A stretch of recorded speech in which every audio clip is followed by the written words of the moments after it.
Hello family, welcome to my channel. If you're new here, my name is Angela and this channel is all about beauty, fashion, and life. Now, a lot of you have been asking me to do more sit down or talk type videos, and so I've been thinking about some subjects, and the first thing that came in mind was the fact that most of the world has been stuck in the house for over a year. And I thought I'd do a video about some etiquette habits I feel like we might have kind of gotten a little lax on now that everything's starting to open it up a bit. Just kind of give people a little reminder of what I feel are five etiquette habits I think every woman should know. Now, if that is something you're interested in hearing, stay tuned. Now, let's get started.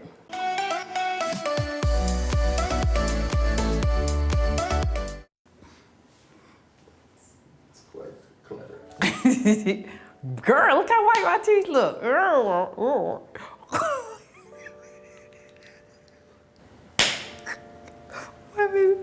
It's hot.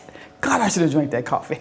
Okay, but my skin is glistening. It's sweat. Okay, it's hot. Ooh, ooh-wee. Now, this portion of the video is sponsored by Skillshare. If you're not familiar with Skillshare, Skillshare is an online learning community for creatives, pros, and beginners alike. Classes are a combination of video and projects, which is really nice because it keeps you engaged. They're very flexible, and most of the classes are 60 minutes or less, which is really, really nice because, you know, we're all very, very busy, so this is very convenient. Now, sign up gives you unlimited access to thousands of classes. Classes like photography, creative writing, interior design, and sign language. I'm currently taking a class by Dave McManus entitled iPhone Photography because, you know, with all this YouTube stuff, I need to get better with my pictures and stuff. I really, really like him. He's the person that did the class last month that took entitled How to Edit Your Photos in Lightroom. So he is excellent. He has a lot of followers on Skillshare as well. So I really, really like him. Classes are curated specifically for learning, so there are no ads, so you don't have to worry about that. And the classes, even however long they are, they're broken down to a section. So this current class I'm taking is about they have multiple 2-3 minute sessions, so which is really nice. So you can finish one session and take your notes and go on to the next session. I really, really enjoy it. Now, they're constantly launching new classes based on what's out in the world, kind of what's needed, and the classes are always there, and you have unlimited access to those too once you sign up. Now, for the first 1,000 subscribers who click on the link in the description box below, Skillshare is giving you a 1-month trial for free, which is really, really nice. And that way you can start exploring your creative side and find classes that pique your interest as well. This is my outfit of the day. This shirt is a recent purchase, maybe about a month and a half ago. I purchased from Express. I really, really like it. See, it has the bell sleeves, like the 1970s bell sleeves. I really, really love it. It is a true crossbody. Actually, it kind of crosses really deep, so I put a little pin here. But I love the print on this. I think it's really, really pretty. Black and white is beautiful, and you can pair it with any color. It is a perfect print. I paired it with these shorts. I've purchased these probably a couple of years ago. I love the button detail here. These are also from Express.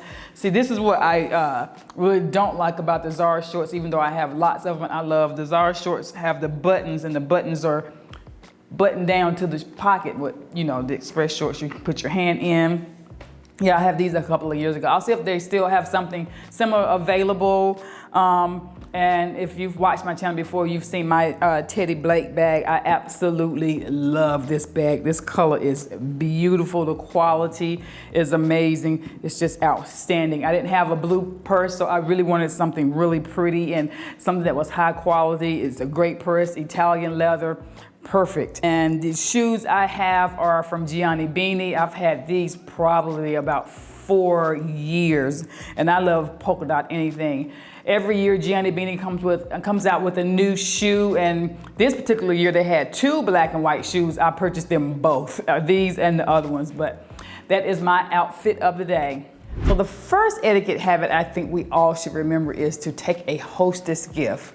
If you're invited to a dinner party or a luncheon at someone's home, that person has been cooking, they have cleaned, they have mopped and dusted, they've lit candles, they just got their entire home ready for your comfort and for your enjoyment. Not to mention, once you leave, they have to clean up all that stuff and put the dishes away and do all that. So I think it's always nice to have at least a small hostess gift. It doesn't have to be really expensive. My perfect hostess gift is of course a bottle of wine, but with wine you don't really know if that person is a red or white wine drinker, but it's the thought that counts. My go-to hostess gift is a candle. I try to stay away from fragrances that are very polarizing, so I try to give like a clean linen type candle, something that someone would probably like in the bathroom, or something not too fruity, definitely not too floral, but something kind of in the middle, like a clean, fresh scent. I think most of us love a clean, fresh scent, and we'll appreciate that in a bathroom or some space like that. So, but my go-to hostess gift is a candle. If you feel like there's something else that you would prefer to take, that'd be fine. I think, again, it's always the thought that counts, but having a hostess gift in your hand when you arrive at the home is always very thoughtful and well received. The second etiquette habit I think every woman should follow is giving a handwritten thank you note for wedding gifts and for large monetary gifts like large graduation gifts and things such as that. It tells the person that you really, really appreciate the time and effort they spent on going out and getting you that gift. When you sit and you write your thank you note, it tells the person that you thought about the gift. And don't forget, when you're writing, if you get a gift or a monetary gift, you write in the note, thank you for, say, if they bought you a vacuum cleaner, I really thank you for the vacuum cleaner that you purchased. It was really, really thoughtful. It will be used well. Just a handwritten note says, I really appreciate it, and I took the time to open the gift. I remember that you gave me that particular gift, and I'm very, very thankful for it. Third etiquette habit is probably something most of us, I recently found out, so we're all learning this at the same time. It's all about napkin placement when you're at a formal dinner or a really high-end restaurant. Look at production did like this, because he don't know, but he's about to learn like everywhere else, and like I just recently learned. So when you go to a formal affair, first of all, we start with you have your napkin is usually placed in your plate, or usually on the left side of your plate where they place it. You don't start eating until the hostess opens their napkin and starts to eat. So that's when you start eating. And once you open your napkin, you lay it on your lap. Your napkin is never put on your table unless you're done eating. So you put your napkin on your lap and it stays there the entire time. If you need to wipe your mouth, you dab, you put it back on your lap. If you have to excuse yourself from the table and you're gonna eat the rest of your meal, you're not done eating your meal, you lay your napkin in the seat. If you're at a formal affair or a high-end restaurant, by the time you get back from the bathroom, typically the waiter or waitress will have replaced your napkin. It will no longer be in your seat. You'll have a brand new napkin, typically to the left side of your plate. Now, when you're done eating, you can place your napkin on the left side of your plate. Never put it in your plate or in your chair when you're done. You just place it on the left side of your plate.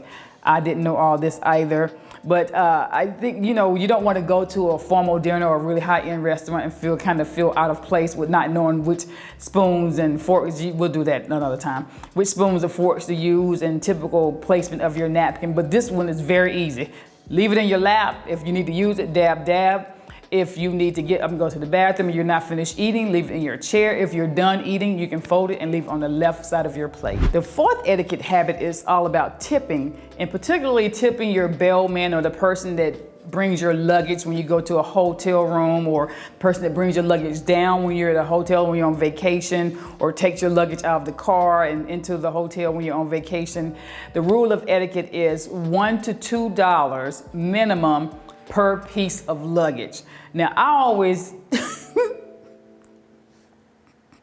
tip a little bit more because my luggage is usually really, even though it's just 2 pieces, well, it's actually 3 because I usually have a full. 3 pieces, they're usually heavy, especially on the way back home.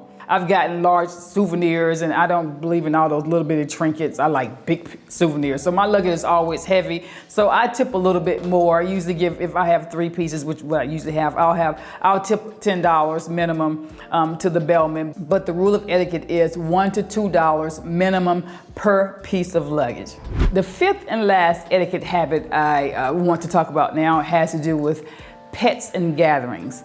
For pet parents, I was a pet parent once. I had a toy Yorkie, and I had that particular dog because they have hair and not fur, because I'm allergic to cats and dogs. So for pet parents, you need to be mindful that some people are allergic to cats and dogs, and some people are afraid of cats and dogs. Some people may not be comfortable with cats and dogs. They don't mind being around them, but they don't like for the cats and dogs to be on them or rub up on them. And I've been to gatherings where people had pets, and the pets crawled up on my lap, or they rubbed up against me. And I have friends that are severely, terribly afraid of cats, or terribly afraid of, have one is terribly afraid of cats, and I have another one that's terribly afraid of dogs. Just be mindful that you may have those sort of guests. So first of all, you need to let everyone know that you have pets, especially if you're gonna have your pets out while the gathering is going on. And also that allows people who are allergic to cats or dogs to accept the invitation or decline the invitation based on what they're comfortable with. I know that's hard to, I kind of have a difficult time saying what I want to say, because I really don't want to offend anyone, because I know how much I love my dog, and this is my dog and this is his home. But I was also very, very mindful that for my friend that was afraid of dogs, I know that was Chase's home, I would put him upstairs in my bedroom when she came over, because I knew that she was afraid of dogs. And then if I had someone coming over, I always let them know I have a dog. It's a toy Yorkie, he has hair, not fur, but I just let them know, and if you're afraid, please let me know. And even if he was out there, well, he's okay, I tried to make certain that he wasn't jumping up on people's laps, because even sometimes people may not have an issue with cats or dogs, but they may not be comfortable with pets jumping on their lap and kind of rubbing on them, that sort of thing. Well, that's it, family. Thank you so much for spending some of your valuable time with me. And don't forget to leave me comments. Let me know what you think about my 5 etiquette habits I feel like every woman should have.